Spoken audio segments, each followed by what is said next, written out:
Hi, good afternoon. This is Deepak, and I have an interesting topic to discuss with you today.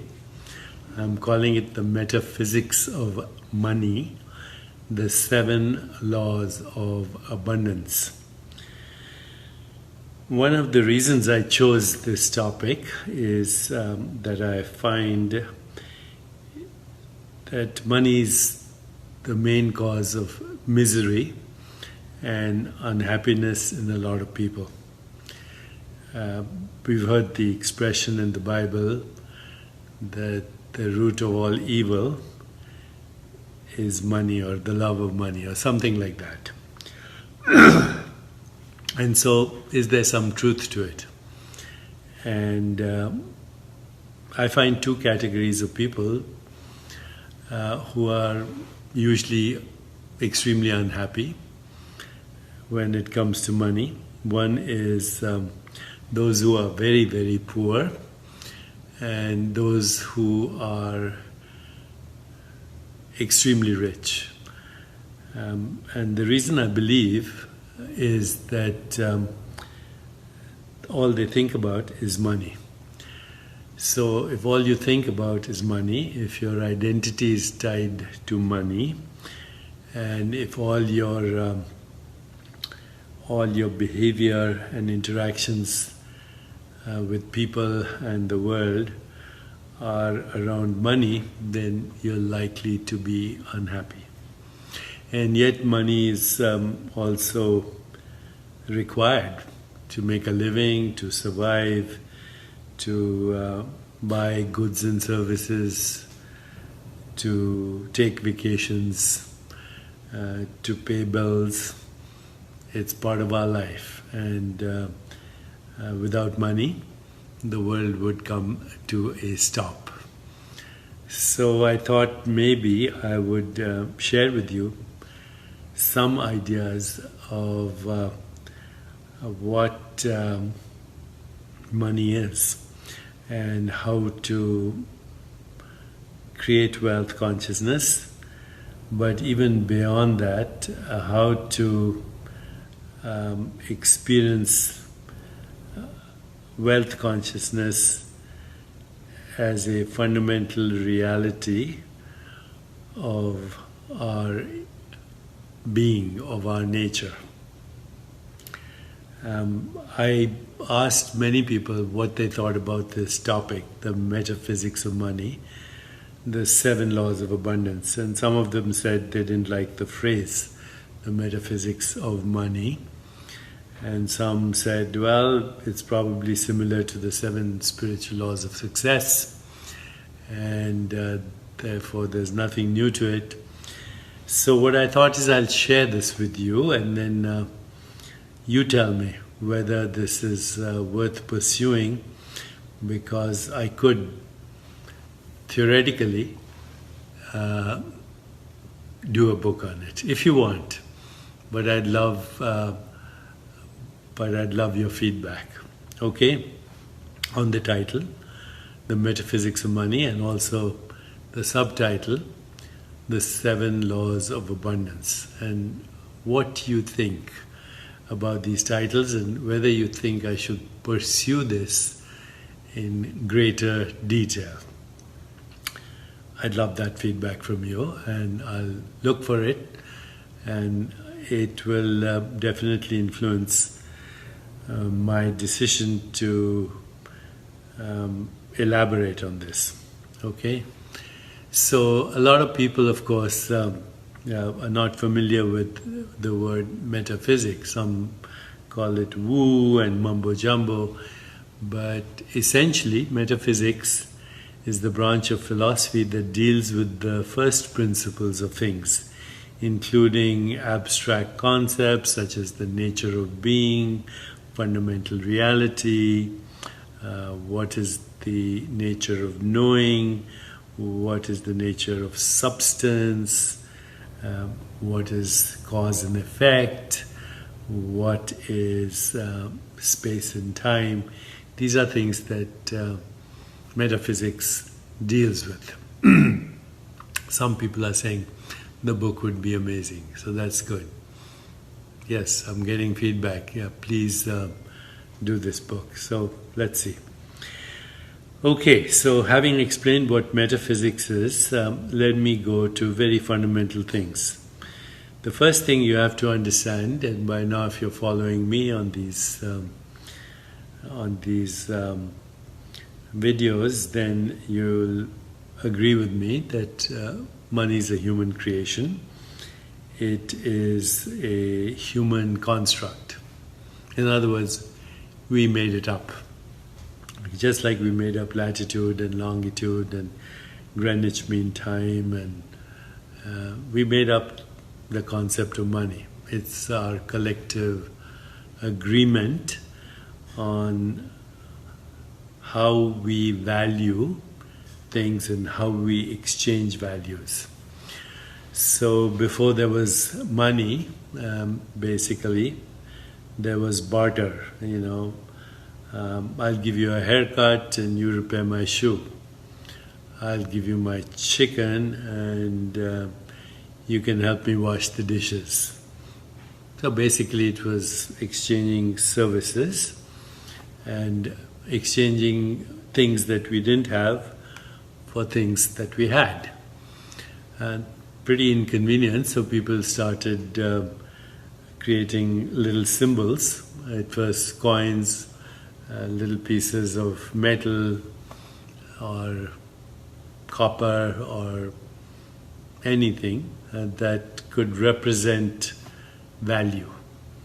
Okay, so instead of me giving you a haircut and you repairing my shoe, we used this little symbol, and then ultimately it became paper, and basically it said, I owe you this, and this is how you can spend it. And so money started. Along with money started commerce, and along with other human constructs.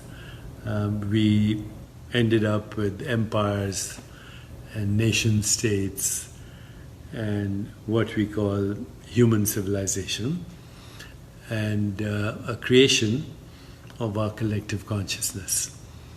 That's the origin of money.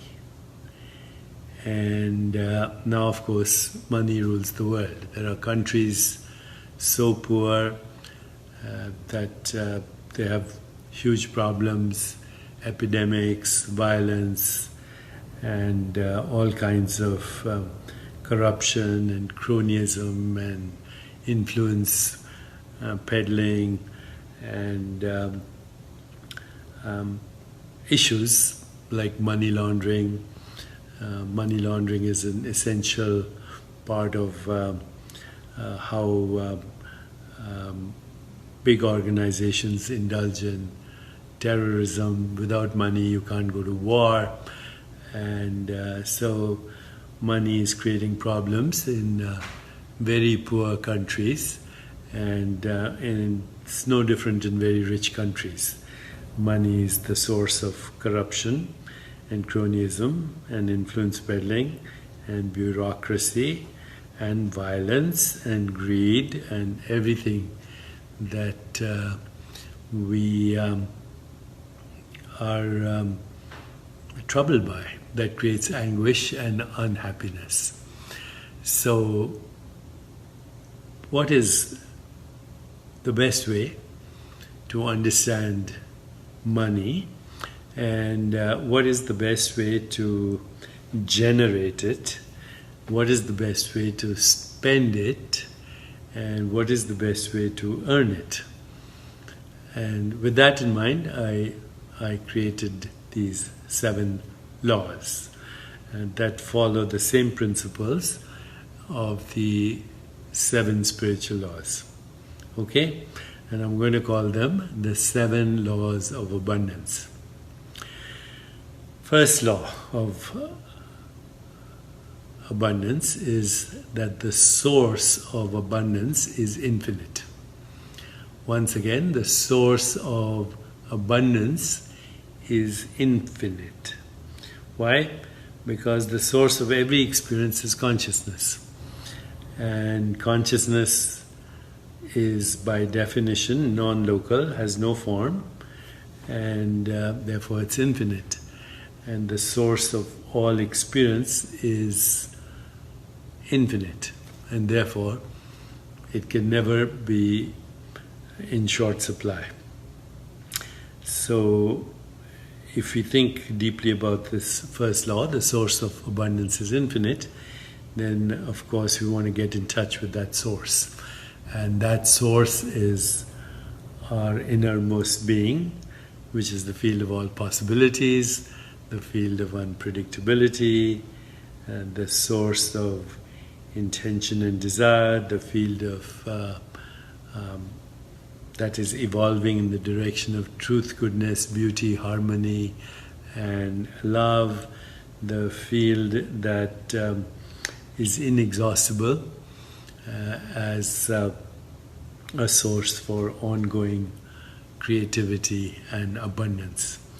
And it is simple to get in touch with this source by transcending the mind through meditation, through self-awareness, through self-reflection, through self-inquiry, through mindful awareness of every experience, mindful awareness of body, mindful awareness of the processes of the mind, mindful awareness of the web of relationship, mindful awareness of mental space, and to engage this source of infinite possibilities by asking questions and receiving answers.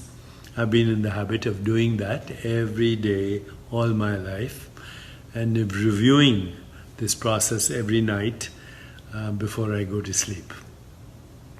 Law number 1. The source of abundance is infinite. Number 2, whatever you want to receive, and let's say this is the second law, whatever you want to receive, start by giving. So we can, start with simple things. If you want attention, you pay attention to others. If you want respect, you give respect to others.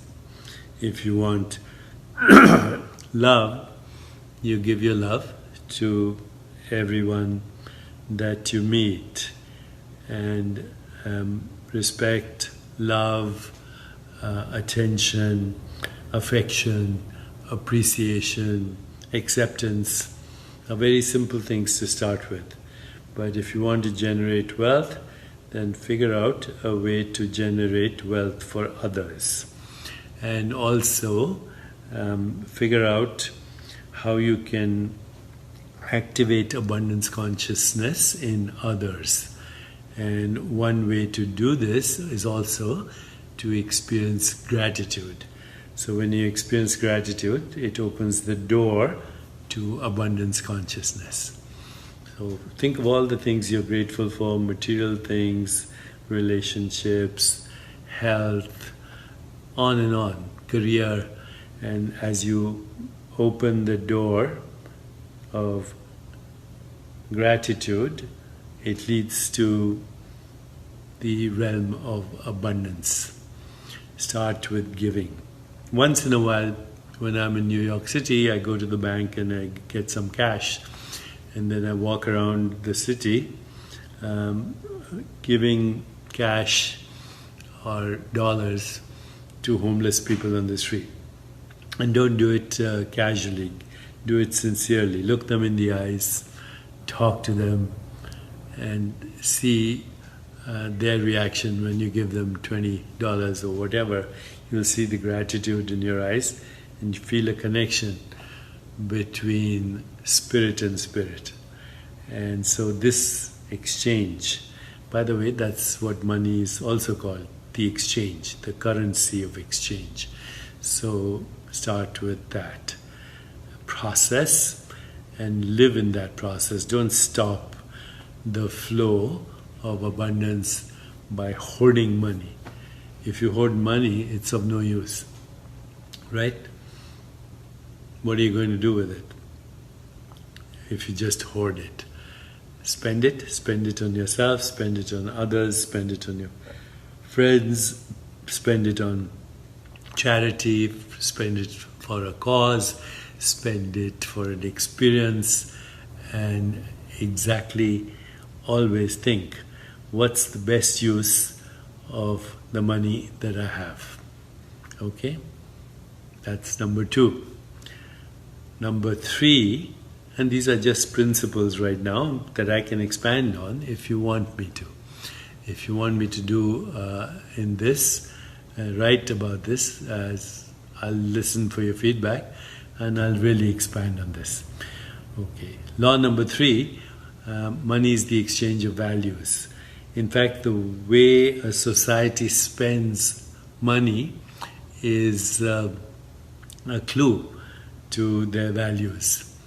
So right now most wealthy nations and even some unwealthy nations, poor nations, are spending money on weapons, on mechanized death, on drugs, on alcohol, on gambling, on sleazy stuff, and that only represents the collective consciousness of bad money, bad karma, and therefore stay away from any way that generates money through harm. And this is what the great teacher of all time, the Buddha, he said, right livelihood. So right livelihood is that kind of livelihood that creates joy in the world, that increases abundance in the world, increases and improves the quality of life in the world. Okay? Understand that when you're exchanging money, you're exchanging values. Okay? Law number 4, or principle number 4, wealth is a state of consciousness. It's not the amount of money, it's the state of consciousness that you can generate wealth and abundance. And so, what is that state of consciousness? It's actually a state of consciousness that I call spontaneous creativity. Spontaneous creativity comes when there is a pause between what we call experience, the gap between thoughts, the gap between intention, the gap between perception, the gap between breath, the space between choices. Same place which I mentioned in the first principle, the infinite self, where there is spontaneous creativity. You know when there is spontaneous creativity, when there is no resistance, when there is no anticipation, when there is no regret, when you're totally present and you're experiencing what is called flow. Because you know deep inside you that your only intention ultimately is the progressive expansion of happiness for yourself and for everyone else. And as you do that, then that spontaneous creativity will activate intention, which will find the creative source for fulfilling that intention. As I've said so many times before, intention has organizing power, and intention organizes its own fulfillment. So that leads to the 5th principle, which is intention and attention in the field of infinite possibilities is all that matters. Intention and intention in the field of infinite possibilities. Have the intention of what you want to create with the abundance you have, and then with that intention go and transcend. And when you transcend to the source. And there are many ways of transcending.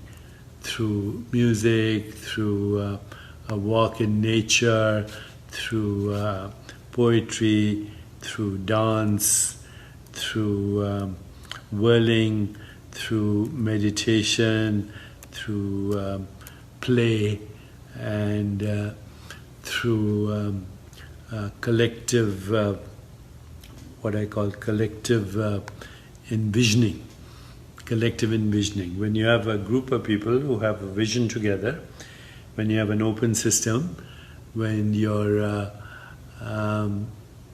totally transparent, when you invite even absurd ideas, when you make unlikely connections, then something emerges. And we call that emergence. So create a group for wealth consciousness. And if you create that group, and if you're transparent, and if you invite unlikely alliances, if you have maximum diversity of people from the arts, from the humanities, from sciences, from any field, technology, mathematics, whatever, and you sit and incubate together with attention and intention, then emergence happens, just happens.